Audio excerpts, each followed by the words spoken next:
don't give a single fuck. I want to make my money. I want to be fucking famous. ደደብ ሁኑ። ድድብ ማለት ነው። ስሙ ማሰባቆሙ ሰግጥ አልሰግጥም፣ አልደድብም፣ አልፈምስም። ምንድነው መፈመስ? ምንድነው መሰገጥ? ምንድነውስ መደደብ? ሰግጥ፣ ደድብ፣ ፈምስ ምን ማለት ነው? ደካሞችን ማጀገን ወይስ ሂሮ ማድረግ?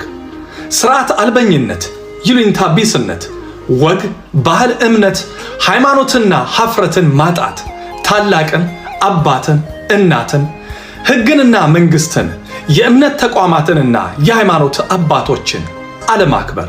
ይህ ነው መሰገጥ። ይህ ነው መደደብ። ራሽናል የሆኑ ሰዎች የጠፉበት፣ በብልግናና በስሜት የሚነዳ ጄኔሬሽን የበዛበት፣ ከምክንያታዊነት ይልቅ ኢራሽናሊቲ ቦታውን የያዘበት፣ ትውልዱ እናት አባቱን መንግስትና ህግን የማያከብርበት፣ ባህልና እምነቱን እንደ ኋላ ቀርነት የቆጠረበት ትውልድ ተፈጥሯል። መንግስት የማህበራዊ ሚዲያው ላይ ቁጥጥርና ክትትል እስካላደረገበት ድረስ ነገ ማጣፊያው ይከብደናል። ዕውቀት ማጣት ደፋር ያደርጋል። በድፍረት የሚናገሩ ግለሰቦች የሰዎችን ዕውቀት፣ ልምድና አስተዋጽኦ የሚያረክሱ ደፋር ትውልዶች ተፈጥረዋል። በስክሮል የሰከሩ ደፋሮች ለሰፈር ጓደኛ የማይበቃ አጀንዳ ይዘው ተነስተው ሀገራዊ ሲያደርጉት ከማየት በላይ የሚያም ነገር የለም።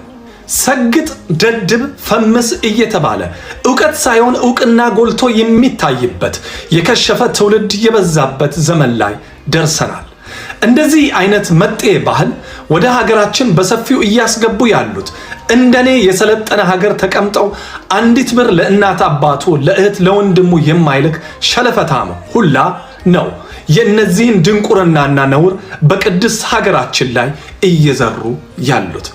ልንገርህ ወንድሜ፣ ልንገርሽ እህቴ፣ አትደድብ፣ አይጠቅምህም፣